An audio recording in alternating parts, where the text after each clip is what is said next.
Teman-teman Kata Cowok, jadi ini adalah podcast pertama dari Kata Cowok, tapi mungkin nanti akan diupload di YouTube-nya admin di Suara Adi. Jadi yang berminat silahkan menyaksikan. Nah, mungkin aku akan sakit. Apa salah kahanan uripku? Hai, Hai, apa kabar? Hai. Alhamdulillah baik. Mas di sana apa kabar? Jauh banget ya kita. Alhamdulillah baik. Jadi udah berapa lama kita nggak ketemu? Kalau dihitung-hitung dari lulus berarti kita udah nggak ketemu 5 tahun. 5 tahunan. 5 tahun. Lima 5 tahunan. tahun. 5 tahunan. Masih sebentar. Oh ya, jadi kan teman-teman di sini belum kenal.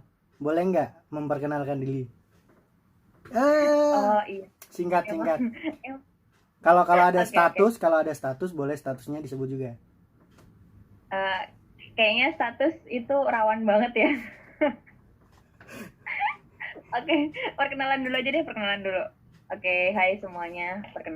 Perkenalkan nama aku pakai aku atau aku gua. Bebas. Oke, nama Kita hidup aku. di negara yang bebas Tapi kok. formal banget sama aku. Oke, kenalin nama gue Fitri Jayanti, satu Ahmad juga sama Mas Adi. Nggak tahu kalian nyebutnya siapa. Soalnya dia banyak banget nama sebutan. Terus sekarang gue tinggal di Tambun, Bekasi. Gue kerja sama Nyambi.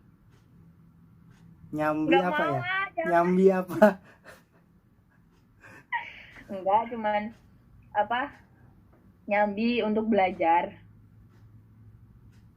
Belajar. Oke. Jadi sebenarnya kita itu dulu satu sekolah dan kita banyak satu organisasi tapi kita saling nggak sadar. Kita banyak Karena sama kesukaan tapi nggak sadar. ya benar banget. Jadi ibaratnya waktunya aja yang Mas Adi ini lebih duluan dan waktu dia udah vakum baru nih masuk. Tapi ternyata sama banget organisasinya, kayak kesukaannya. Mungkin kalau waktunya dimundurin dikit kita bisa mulai semuanya bareng-bareng. Bahasanya. Tidak akan sama endingnya, Mas. Tidak akan sama. Atau aku yang memaksa mundur? Enggak, jangan. Jangan ada paksaan apapun. Oke, jadi di sini kita mau bahas salah satu kesukaan kita yang tadinya kita nggak saling tahu tapi ternyata kita suka akan hal itu. Betul. Jadi Yang mau kita bahas apa?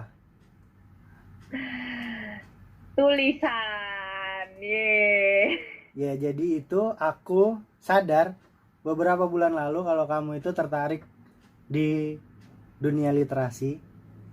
Entah aku yang baru sadar atau emang aku yang kurang peka. Ya, Eh, karena Terus mulai dari aku tahu itu, aku pengen ngulik kamu buat sarana aku belajar. Entah itu tentang kosakata atau pengetahuan-pengetahuan di literasi yang belum pernah aku tahu. oke. Jadi, pertanyaan pertama untuk 5 juta rupiah. Pertanyaan pertama. Oke, aku dengerin. Jadi, sebenarnya sejak kapan kamu suka sama nulis? Oke, sejak kapan pertama kali suka nulis? Suka nulis itu sebenarnya belum lama, waktu kelas 2 SMK. Kan Mas tahu kan, kalau semisal organisator itu pasti paling kenceng kegiatannya kalau kelas 2 kan. Nah, itu kebetulan waktu itu juga ikut organisator, terus banyak kegiatan, terus kayak mau mendokumentasikan karena suka aja gitu sama kegiatannya, terus karena banyak waktu luang juga di teman-teman, jadi di kegiatan itu nanti kan ada sesi istirahatnya, terus kebetulan itu tuh lagi seneng buat ngetik gitu, ngetik nulis gitu, dan akhirnya sejak dari itu sih mulai bikin blog. Dulu tuh sempat bikin blog. Oh, jadi ada blognya juga? Ya, dulu waktu kelas 2 SMK itu tuh sempat bikin blog untuk pertama kali. Enggak. Jadi Mau total sebenarnya diaktifin punya lagi? 2 blog, tapi Oke. Itu yang terakhir itu aku bikin waktu aku di sini itu bikin blog lagi, tapi udah beda cerita. Kalau dulu tuh blog pertama karena kita masih anak sekolah, jadi itu masih dalam rentang kegiatan sekolah gitu, kayak tonti lah, kayak nanti kegiatan-kegiatan kayak ekstrakurikuler gitu-gitu. Terus Hmm. yang kedua ini baru tuh tentang apa pengalaman yang udah dilakuin semasa lepas dari sekolah kayak gitu. Oke, jadi di sini aku mau sedikit disclaimer buat teman-teman yang nggak tahu organisator. Organisator itu semacam OSIS, tapi kalau di sekolah kita namanya organisator. Betul? Baik. Ya, betul. Oke. Kenapa lebih memilih ke nulis padahal di sekolah dulu juga banyak kegiatan yang lain? Kenapa lebih suka nulis? Karena nulis itu kegiatan yang mudah dan murah. Itu sebenarnya itu tuh yang jadi poin utamanya itu mudah sama murah. Karena siapa sih yang nggak bisa nulis gitu? Padahal dulu tuh kayak apa media ada, terus muanya ada. Cuman kalau semisal aku pribadi, kalau dulu tuh waktu sekolah tuh kan belum tahu ya yang namanya vlog itu belum belum mendunia lah.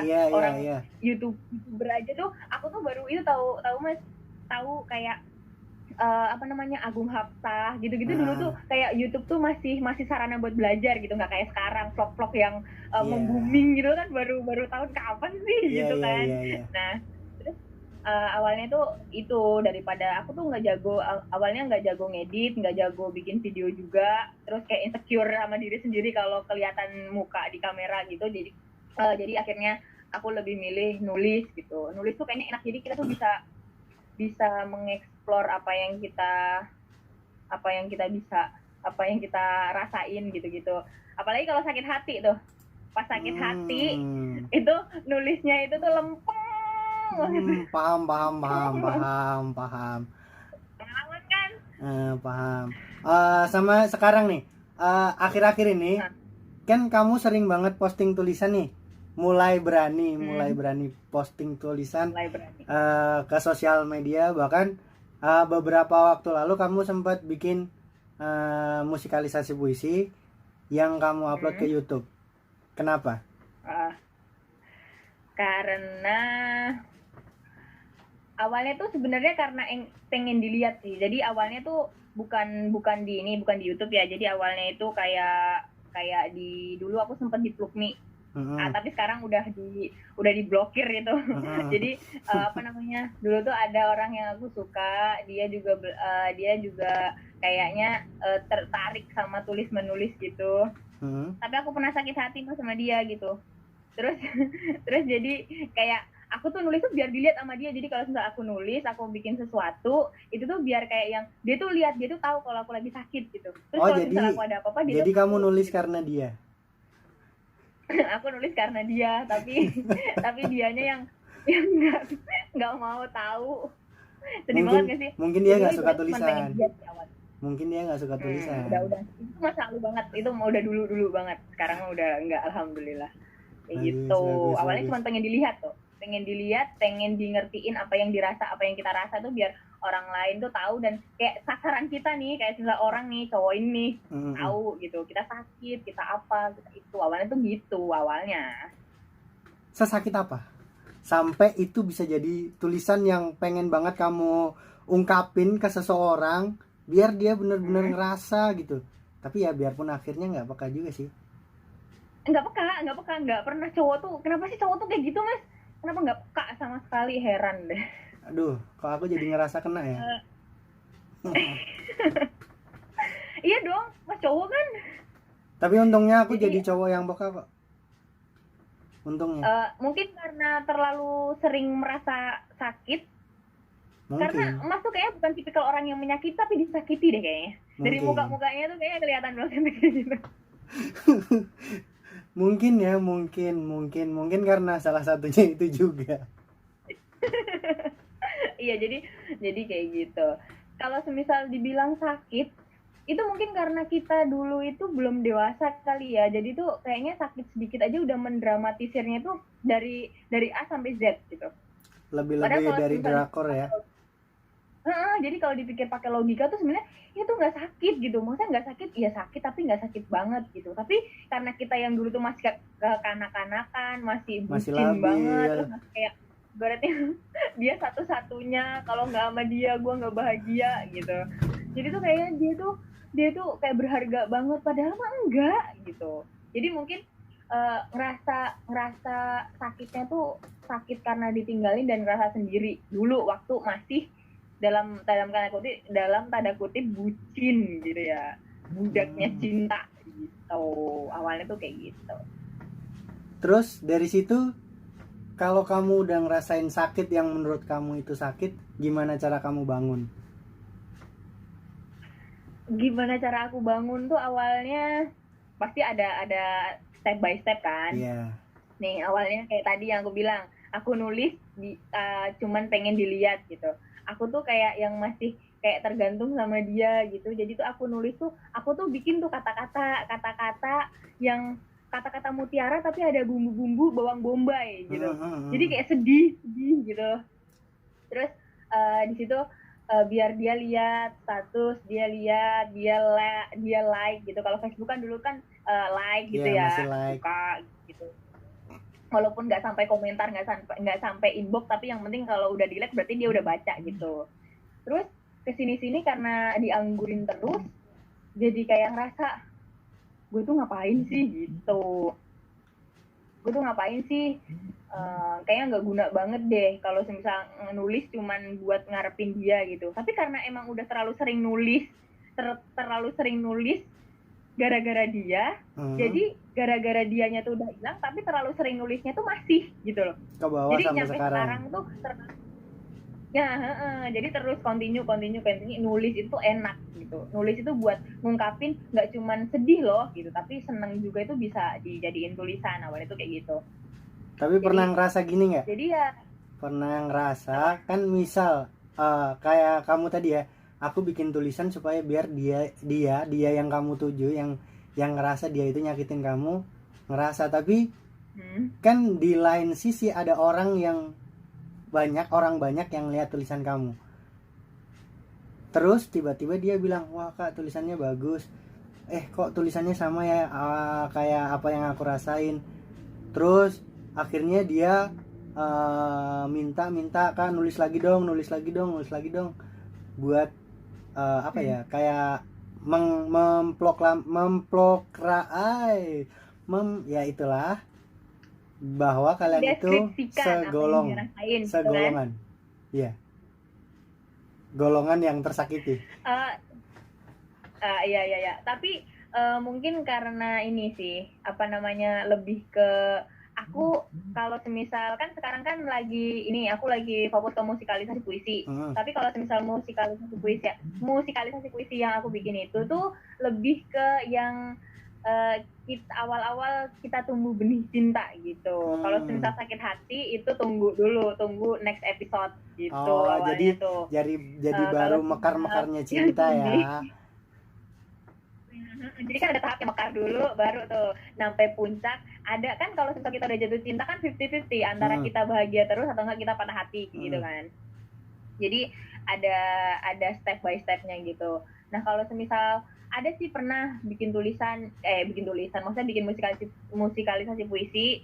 Terus itu dari kebetulan juga puisi bikin sendiri gitu. Terus ada yang komen kayak yang ih bagus gitu. Kok nggak bisa sih gitu.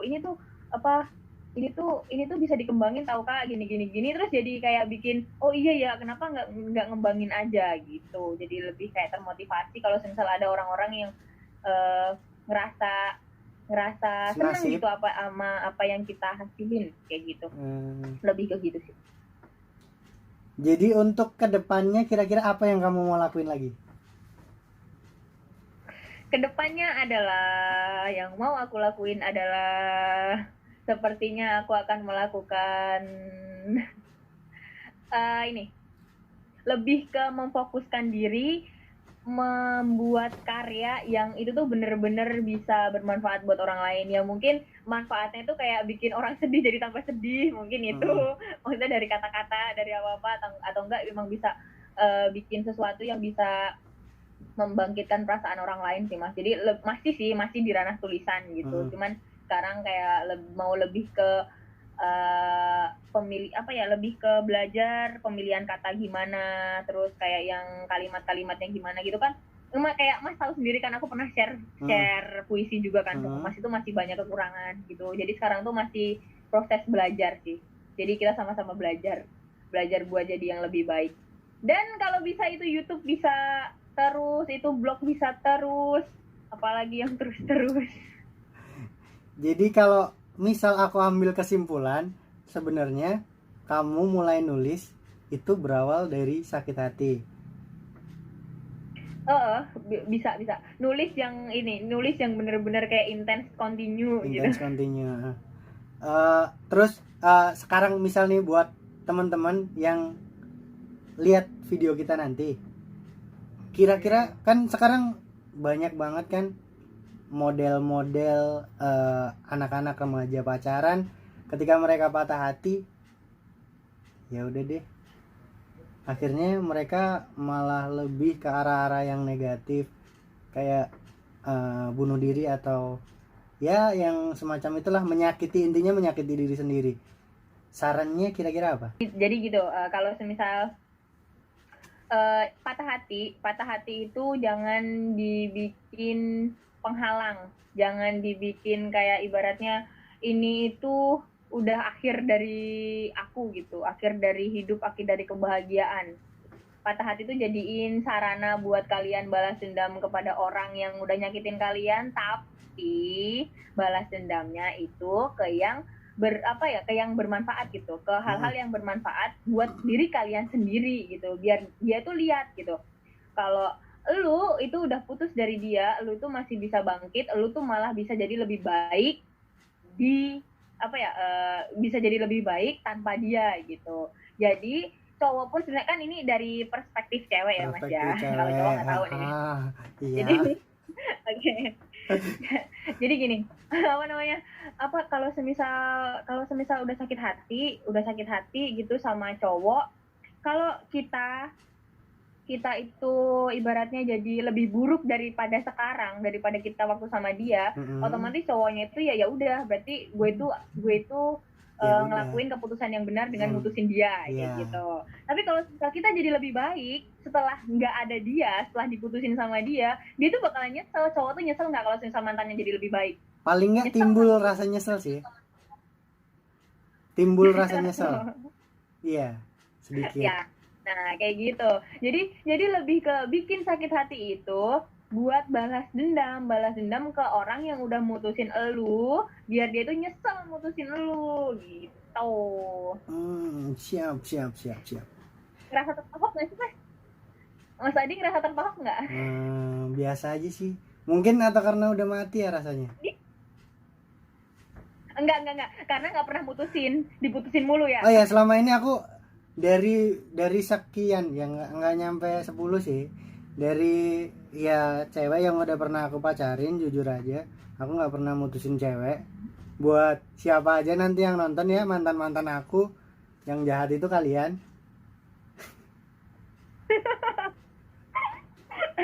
Hey, kita memutuskan seseorang tuh pasti ada alasan gitu.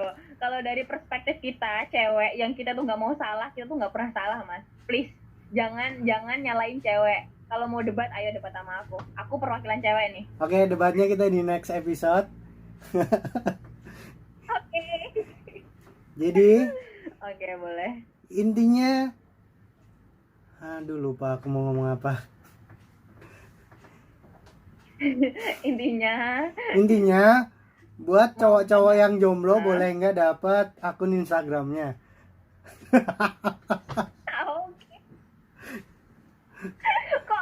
Kok jadi promosi sih? Aku nggak pernah ya, nggak pernah ya. Siapa tahu nanti ada yang tanya-tanya kan, jadi aku nggak perlu jawab lagi, aku nggak perlu tanya kamu deh Instagram kamu apa. Jadi aku langsung tulis di deskripsi. Iya, nanti aja di situ. Atau nanti kalau ada yang mau deketin, bilang dulu sama abangnya ya. Iya, abang aku protektif banget nih sama aku nih. Jangan, nggak boleh deketin. Oke, terima kasih buat waktunya. Kapan-kapan kalau ada waktu kita ngobrol soal sakit hati lagi. Karena mungkin kita sama, Ya, orang-orang yang tersakiti, ya biasalah. Orang baik mah tersakiti. ya. Iya, emang Ap- orang gue itu tersakiti tapi endingnya juga bakalan menang kok, tenang. Oke, Hanya jadi waktu. kata-kata terakhir untuk malam ini. Iya itu. Oke, kata-kata terakhir buat kalian yang nonton ini gitu ya.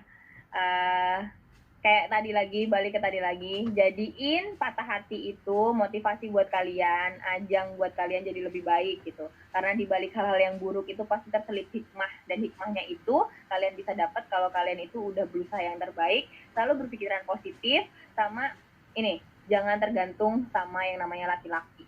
Kalian tuh masih bisa, kalau misal kalian tuh udah bahagia, udah sukses, laki-laki tuh yang dateng. Karena kita itu karena kita itu hakikatnya itu menunggu, dicari bukan mencari Siap, gitu. Walaupun emang ada satu dua kasus yang kita itu mencari gitu, tapi hakikatnya emang kita siap, tuh ditunggu dan dicari. siap, siap. Oke, terima kasih Fitri waktunya. Sampai bertatap Oke. muka lagi. Dadah. Ya, dadah, terima kasih juga sudah mengundang.